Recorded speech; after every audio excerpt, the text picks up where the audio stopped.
One of the earliest things that I learned about SEO was that competitors are really the key to success. And when Brad put out SEO Elite, that was one of the enlightening things for me about SEO and why I was really, really drawn to it. Mostly because it kind of levels the playing field, as I talked about earlier in this course. And understanding how a competitor got to where they were is really basically setting up the blueprint for how you get to where you need to be. And that really hasn't changed all that much. I mean, some of the same things apply. Using backlink analysis and actually mimicking a lot of the tactics that ranking websites are using is still kind of the key cornerstones to really understanding what you need to do to get your website from where it's at to where it needs to be in Google. So knowing your competitors is basically one of the cornerstones to actually getting started to outranking them. So basically know your enemy, if you've heard that statement before. So the realization that I had as an SEO, along with the fact that understanding where a competitor is actually modeling what they did to get there, is understanding that rank is assessed by keyword. And the situation is different for every single keyword. And this is where competition comes to play. This makes me realize that I don't necessarily have to do the same amount of work for every single keyword. There's going to be keywords that I rank for really, really easily, like a long tail keyword. I don't necessarily have to build a lot of links to rank for that versus like a really high top of funnel competitive keyword. I'm going to do different stuff depending on how competitive that term is or depending on how competitive the other people in the niche are. So I'm going to follow a competitor's approach to actually beat them. And sometimes you actually need to fix site level issues before keyword level issue rank can be attained. This is one of the other things that I think a lot of people don't necessarily understand that well. And to understand this, you need to understand how rank flows in a website.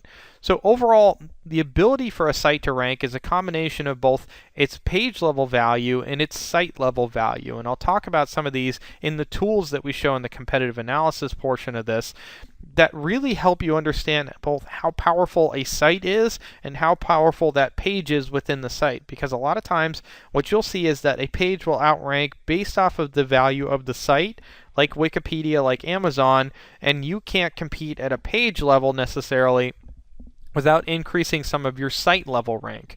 This is what we talk about a lot of times as site reputation or site authority. So if you want to increase your site level rank, you actually have to increase it from the top and push that down. It becomes easier to rank down your structure the more that you push to your home page. So if we want to increase authority at the site level, push more links to your homepage, establish your brand, build more authority by building more links home. So when you do this, it makes your parent pages rank better and it makes your sibling pages rank quite a bit better. It becomes much, much easier to rank down your site. Now, if you have a site that has a lot of authority, as you bring new siblings into your architecture, it's so easy to rank them. And I have a lot of situations where I focused on establishing site authority well before I focused on establishing keyword level rank. And when I've done that, when I actually establish new parents, new siblings, they rank faster, they rank stronger, and their rank stays in the index much, much longer than if I actually just go after a sibling, try to rank that, push super, super aggressively, and maybe it ranks, but then I can lose that rank over time if another big player comes in with much more site authority. So it's not necessarily always just a summation of how good is my page, it's how good is my page relative to my site, and how good is my site relative to my competitors. Now, increasing a site level factor actually does this. It tends to shift the focus a little bit of what you really need to focus on. Now, your content becomes easier to rank, and rank for new content is driven more heavily by on-page and keyword selection. So if I have a Wikipedia, which is the far, far, far end of the spectrum, right? Most authority that you could possibly build in a website. When I put a new keyword into the pool, if I on-page optimize that keyword, make sure it's cross-linked internally, then my rank is almost currently assessed by how existing rank and existing authority flows to that new page, establishes that dominance in the market, My on-page factors dictate my keyword associations with Google, and I don't have to do near as much off-page work to actually start to get ranked. So as my site authority increases, the amount of off-page work I need to do actually starts to decrease. So it tilts towards on-page factors. That's why on-page still does matter, but it's relative to how good your site authority is. Now, if you don't do this, let's just say you built out tons of pages that you want to rank and you don't really care about your domain itself. It's a brand new domain. You didn't buy a domain. It has no authority, and you're just building out pages at the tail that you want to rank, right? You're going to have to work really, really hard. Every single one of those pages is going to need links to it. As you increase those links, it is possible to start establishing site-level authority by actually pushing rank the other direction.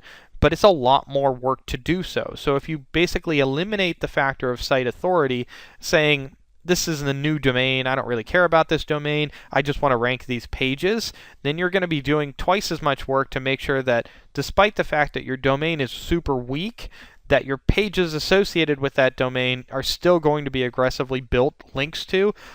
As those build up value, you could potentially get to the same endpoint, but it's going to be a lot more work. Because what you're dealing with is when site level factors are weak, your content rank is dependent on page level factors.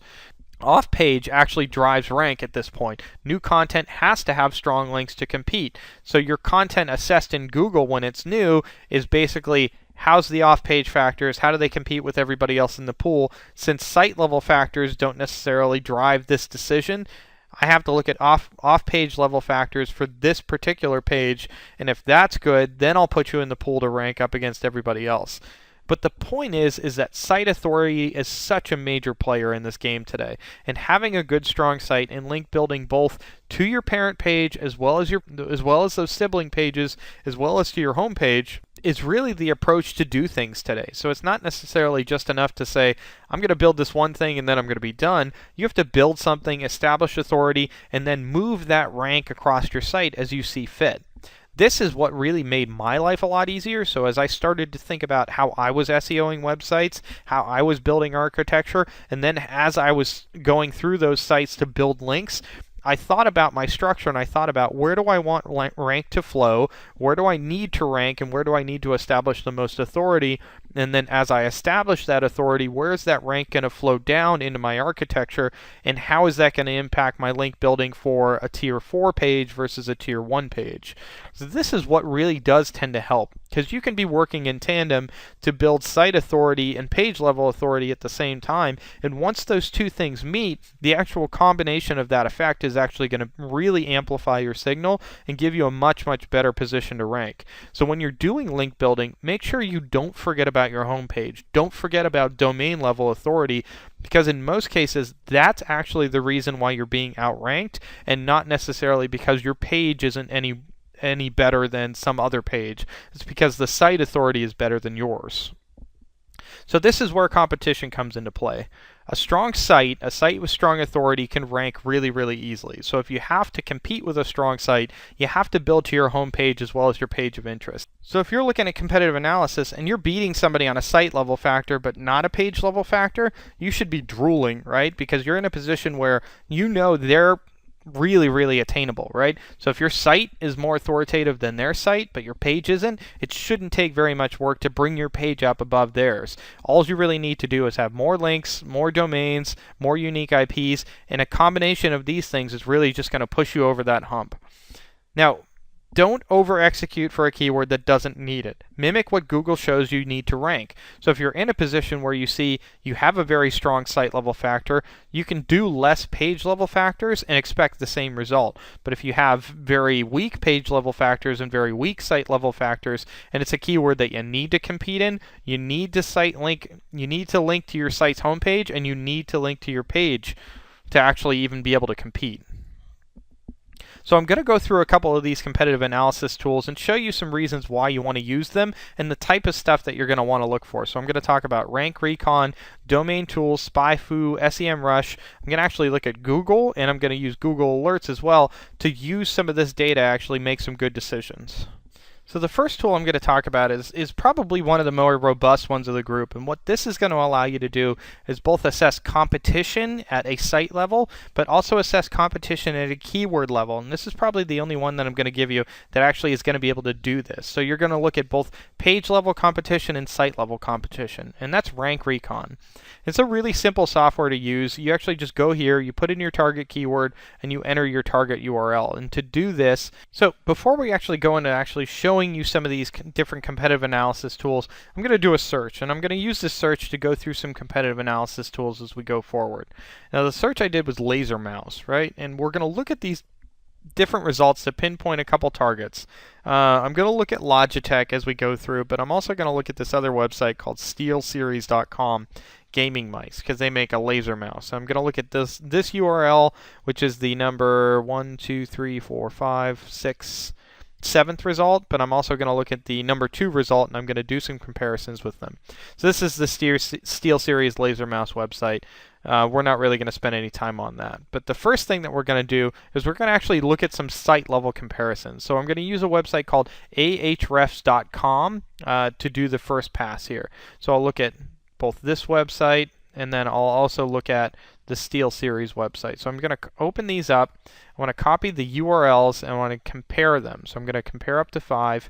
There's the Logitech one here, and then there's the SteelSeries one here. So I'm going to hit compare, and what I'm going to do is I'm going to try to determine what's the difference between the level of site optimization actually that is going to contribute to why the Logitech site ranks at number 2 versus the SteelSeries site, which ranks at number 7. So the first thing that I see is those social factors that we talked about. As it stands right now, the bulk of the social weight is going towards the Logitech website right now. And this is domain level. Keep in mind, domain level differences. Domain level, Google+, Twitter, and Facebook is winning for shares specifically. Facebook likes is going to SteelSeries. So right now, it's winning on social. So as I scroll down, I'm looking at referring domains. And this is a really, really big part. This is one of the areas where I tend to see a lot of differentiation between websites. A website with more referring domains, more unique IPs, tends to outrank any other website. Now, scratch the real numbers here because these aren't necessarily going to be totally valid, but what I'm looking for is relative difference. And in this particular situation, Logitech has 6 times as many referring domains and about 5 times as many referring IPs. So I need to focus on site level authority to beat Logitech if I'm SteelSeries.com by building links to my domain from unique domains and unique IPs. See, and that's the interesting part because they're actually not losing that far off on backlinks, relatively speaking. I mean, if this was URI, that's 800,000 difference in backlinks, but again, these are just relative numbers. It's beating in backlinks, but again, it's not to the same degree. It's not like a 5 or 6-fold difference, right? It's a 2-fold difference in backlinks. So if you can actually increase the number of referring domains and IPs and get them to a point where you're getting referrals from good websites, you can actually beat this customer, beat this actual person by getting better referring domain numbers and referring IP numbers. So it's a site level authority issue from what I can see here. And for the most part, the rest of these are relatively similar. So as it stands right here, SteelSeries just needs bigger site authority numbers around referring domains and referring IPs. Now there's a number of different websites that allow us to do this. SEMrush is another one. I'm actually not going to touch on that right now, but I am going to look at Open Site Explorer, which does a very similar analysis. So I'll look at the SteelSeries website, and then I want to look at the Logitech website again. Now we're looking for the same thing. We're trying to compare site level factors, and for site level factors they have MozRank and MozTrucks, which are the site level authority factors. Now they're not that bad. Again, compared to SteelSeries and Logitech, they're not that far off. I don't care about that external and internal followed links numbers because Open Site Explorer or Moz.org actually builds their own index, and their index numbers tend to be low. So their total link numbers are so much different than what we just saw for Ahrefs. But basically what this tells me is the same story. Total linking root domains here, total linking C blocks here, followed linking root domains here. those numbers drastically different, right? So if we want to focus on building up SteelSeries.com to rank better for Laser Mouse, we need to focus on domain level authority to get this level up, right? Because Logitech is killing us on domain level authority. Now, what these tools do not do is give us keyword level analysis. These are not necessarily going to be great indicators of how I'm going against a particular page per se. They're rough indicators, but for the most part, Logitech is outranking because Logitech has a lot more weight on its domain versus SteelSeries.com.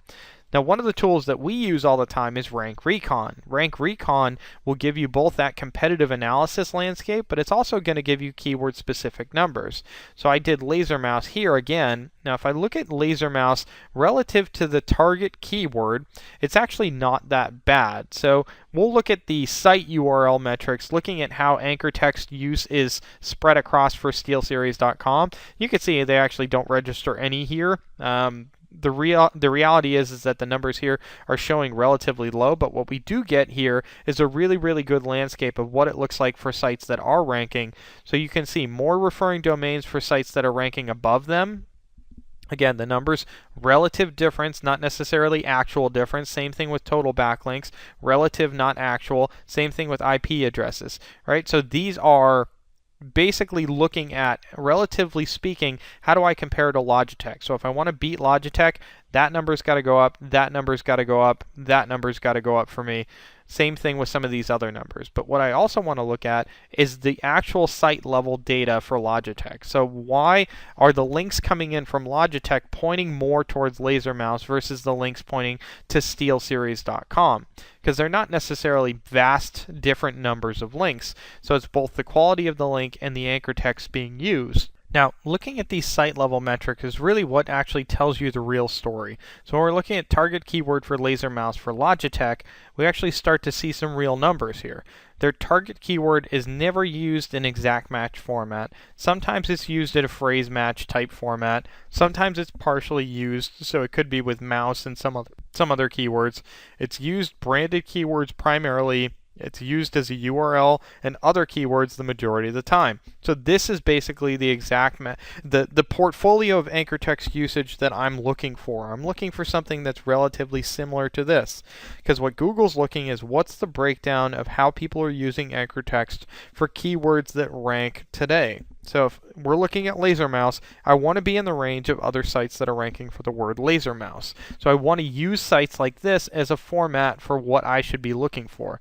So you can see the actual keyword text used are things like Logitech's Squeezebox, Wired Keyword, keyboard for iPad. You don't actually see Laser Mouse in here that much. So maybe I don't necessarily have to go crazy for it, but we know for a fact that they are using the word mouse, and they're seeing some words like learn more and TV cam and different iterations of product-specific terms. So you can see what they're using specifically, and you can see the breakdown of their link portfolio relative to mine. So when I do these types of competitive analysis, I will pick on a site that ranks above mine and try to break down what their format looks like and where they're actually going after their keywords and get a good idea. So we can see if we go and we filter by exact, they shouldn't have any.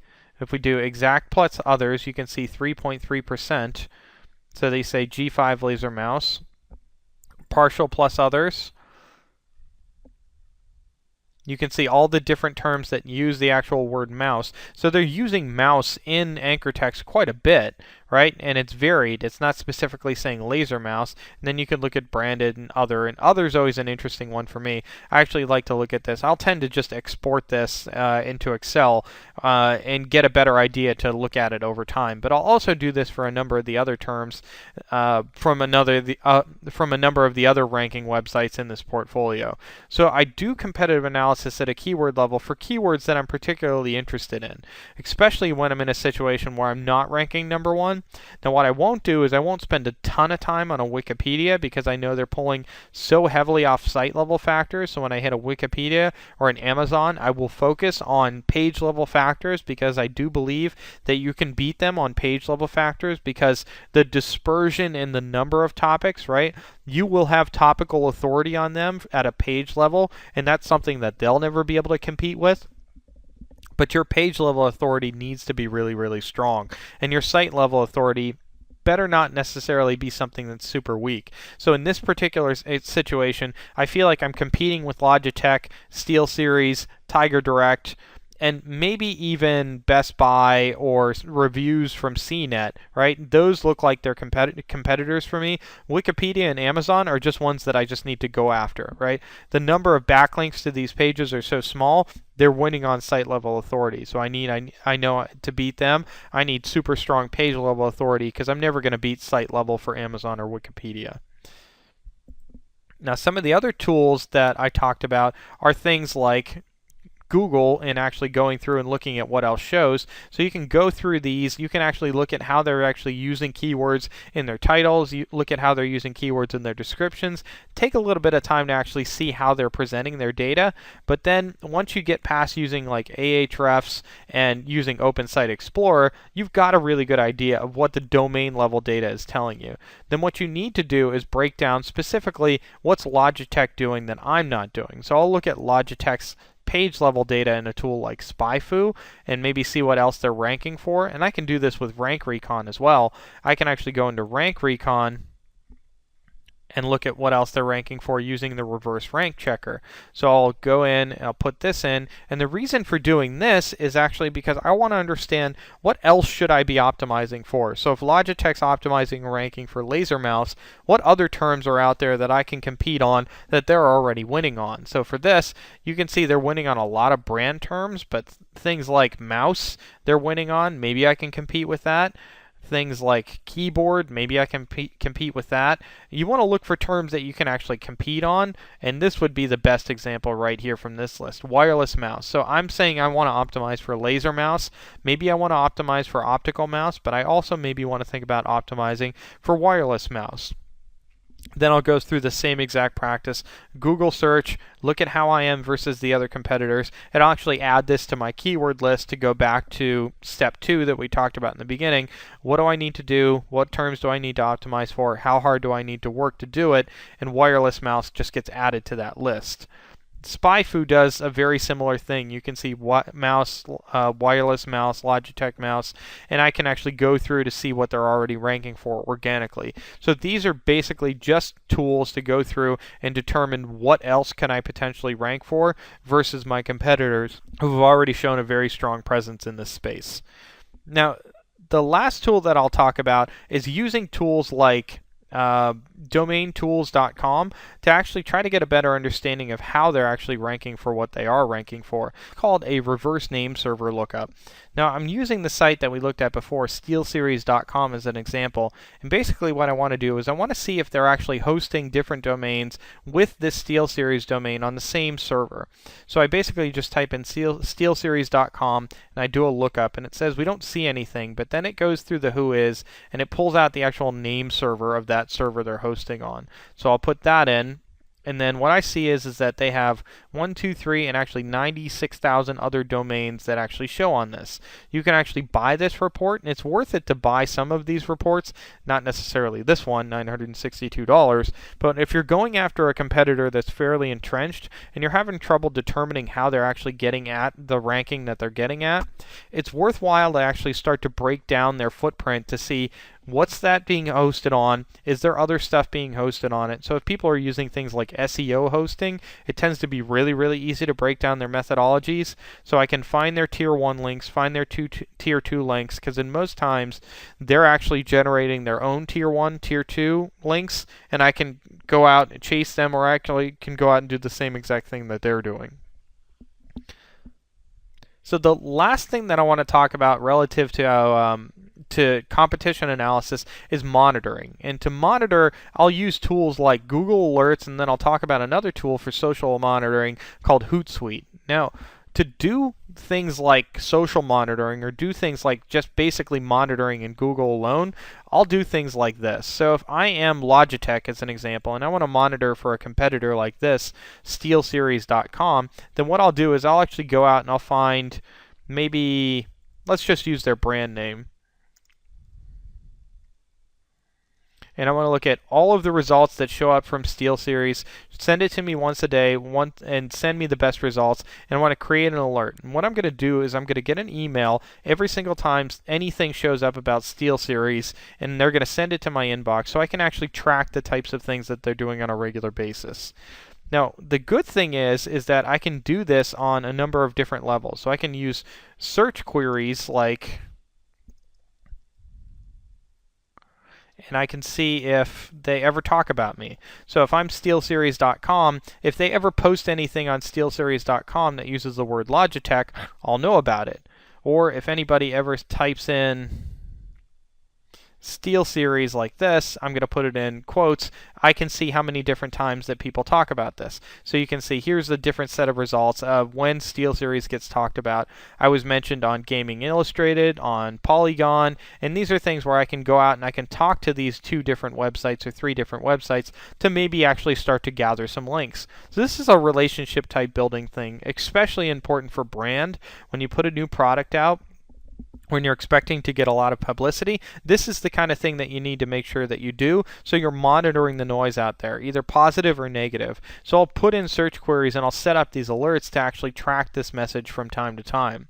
Now, the important thing to know about this is that Google Alerts is tracking indexed results. That's not going to work for a thing like social. So for that, I would suggest using a tool like Hootsuite. Now, Hootsuite's a free tool that actually allows you to go out there and monitor different results in social. Now, I love about Hootsuite is that Hootsuite's one of those tools that actually tracks results within social itself. So I can look at what's happening in Twitter, I can look at what's happening in Facebook, and I can actually search that out and monitor it. So in Twitter, let's say I wanted to track mentions for the word SteelSeries. I just type in SteelSeries here, and then I can see how many times people either retweet me or even mention me within their tweets. And this is a really, really good way to monitor the noise around social media. So if I want to make sure that I stay connected, then I'll do searches like this and then I'll save them so that as people talk about me, I can actually monitor that and I can stay in the conversation. This also works really, really well when people say bad things about me. Now you can do the same exact thing for Facebook. So I can do the same search in Facebook and I'll get results from people's posts that talk about me. And you can see here's people talking about timeline photos of some promotion that we're running from Twitter, and you can see here's a whole bunch of different messages from a whole bunch of different people. So if it comes from groups, great, I'll interact in those groups. If it comes from individual people, maybe I'll look for opportunities to connect with those people when I have something new coming out. So this is basically how I build out my network. I'll tend to use this as well as a methodology for how I actually go to market with my advertising. So I'll go to market with ads that actually target subsets of customers which appear to be interested in the types of things that I'm putting out there. So if this guy talks about SteelSeries, then I'll look at his profile, see the types of things that he likes, and if I get a good footprint, I'll build Facebook ads about those targets, and I'll actually try to promote my own content that way.